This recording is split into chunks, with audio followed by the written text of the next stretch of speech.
है कि लक्ष्मी हमारे वंश की दासी चली आ रही है और सदा रहेगी।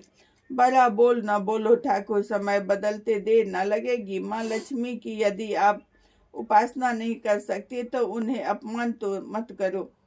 यह अपमान नहीं पंडित जी, यह तो हमारा स्वाभिमान है कि हम धनवान है। लक्ष्मी जी की कृपा तो हमारे लिए नहीं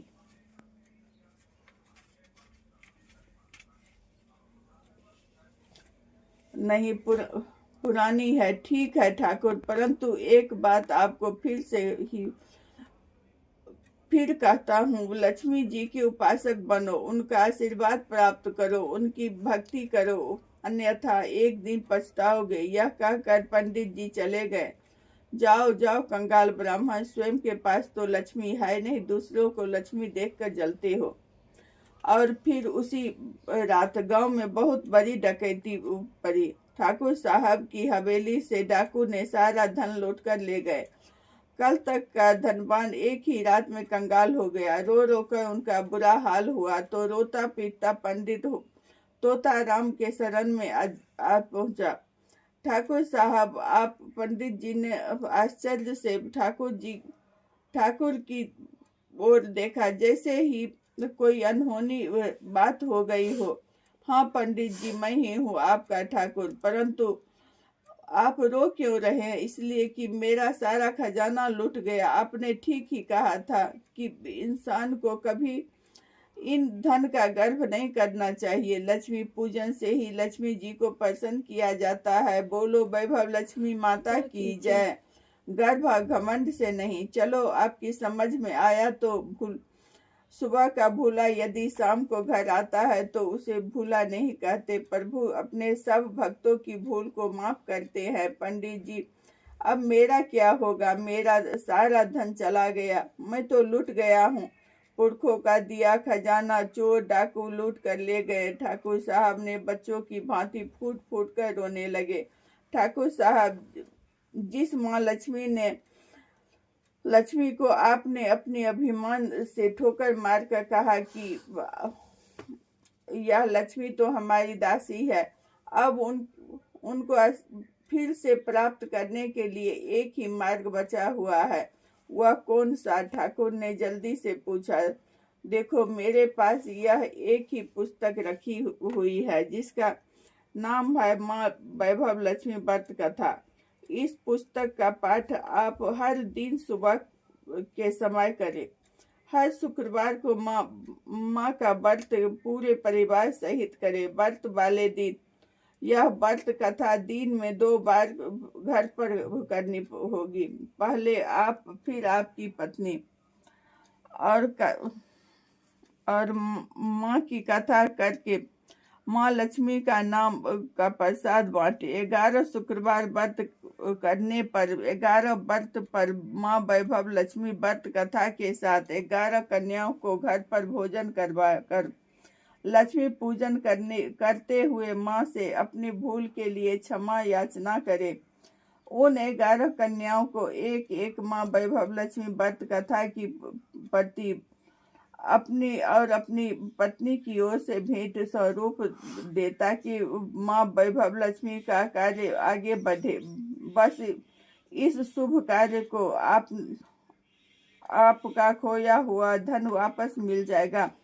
ठाकुर ने माँ वैभव लक्ष्मी का पाठ आरंभ किया। अपनी भूल पर पश्चाताप करते हुए पति पत्नी दोनों ही माँ का पाठ करते शुक्रवार का व्रत करके माँ का उपासक करते हुए 11 शुक्रवार के व्रत जैसे ही पूरे हुए, उन्होंने 11 कन्याओं को पूजन करके उन्हें भोजन करवा कर दोनों ने एक ही प्रति माँ वैभव लक्ष्मी व्रत की कथा की भेंट की।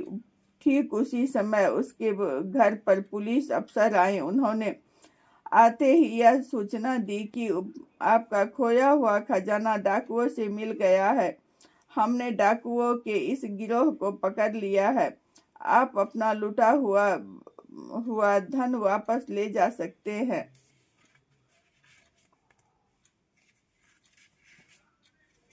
जय माँ लक्ष्मी, जय माँ लक्ष्मी। आपकी कृपा से हमारा खोया हुआ खजाना मिल गया।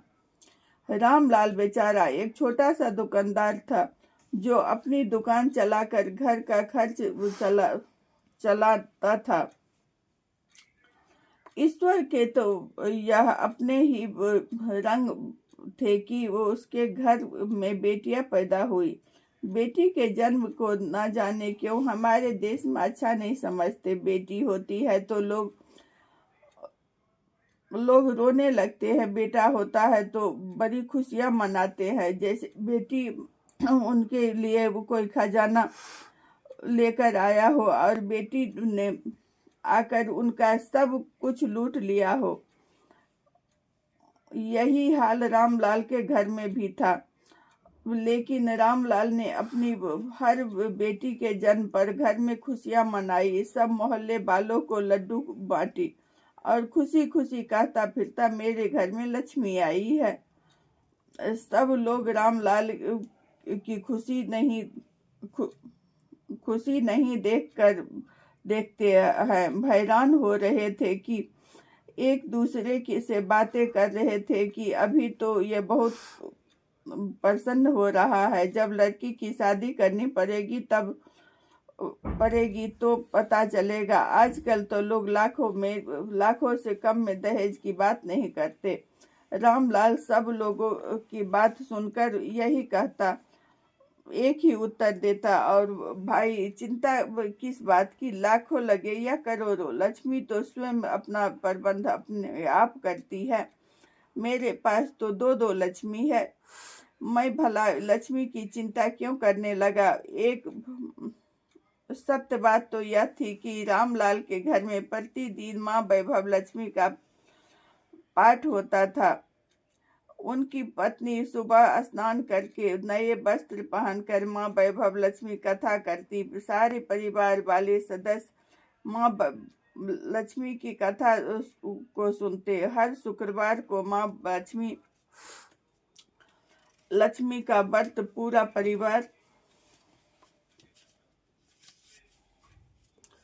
परिवार रखता था। 7 कन्याओं को खाना खिलाया जाता है। यही कारण था कि उनके घर में सदा आनंद रहता था। पुत्री जब जवान होती है तो माँ बाप की चिंता, उनकी शादी की चिंता तो जरूर रहती है। रामलाल घर में तो दो जवान बेटियां थी, इसीलिए रामलाल के मन का बोझ थोड़ा सा बढ़ने लगा था।